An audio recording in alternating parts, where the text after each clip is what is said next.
তো দেখো আজকে হলো বিয়ের দিন। তো হলুদ হলুদ সন্ধ্যা যার দেখলে আর কি বলেছিলাম তোমাদেরকে আগের ব্লগে। তো তারই হচ্ছে আজকে বিয়ে, আজ হলো বুধবার। তো দেখতেই পাচ্ছ, তো আমি রেডি সেডি হয়ে একদম তোমার দাদাভাইয়ের সঙ্গে বেরিয়ে পড়েছি। বাবু একটু পরে আসবে ওর দাদির সঙ্গে। তো এসেই কিন্তু আমি বিয়েবাড়ি খেতে বসে পড়েছি। তো একের পর এক খাবার আসছে।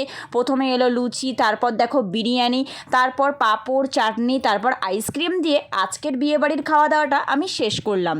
তারপর চলে যাব হচ্ছে দেখো বাইরের দিকে এসছি, দেখছি যে বর এসে গেছে। তো বরকে ঘিরে সবার যা যাবতীয় করার থাকে সবাই করছে, সবাই আনন্দ করছে, গেট ধরছে। তো আমিও ওখানে দাঁড়িয়েছিলাম, বেশ মজা লাগছিল। তারপর দেখো এদিকে বউ কিন্তু রেডি হয়ে গিয়েছে শ্বশুর বাড়ি যাওয়ার জন্য। দেখো সবাই মিলে ওকে সাজাচ্ছে। ওর দেখো ফাইনাল লুক নিয়ে তোমাদের সামনে চলে এসেছি। ও একদম সুন্দর করে ওকে সাজিয়ে দিয়েছে।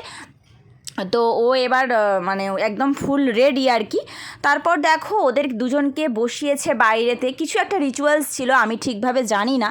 তারপর দেখো সন্ধে হয়ে গিয়েছিল প্রায় অনেকটাই। তো বর বউকে বিদায় দিয়ে আমরা বাড়ি চলে এলাম। আজকের ভিডিওটা এই পর্যন্তই, দেখা হচ্ছে অন্য কোনো ভ্লগে। ততক্ষণ তোমরা ভালো থেকো, টাটা।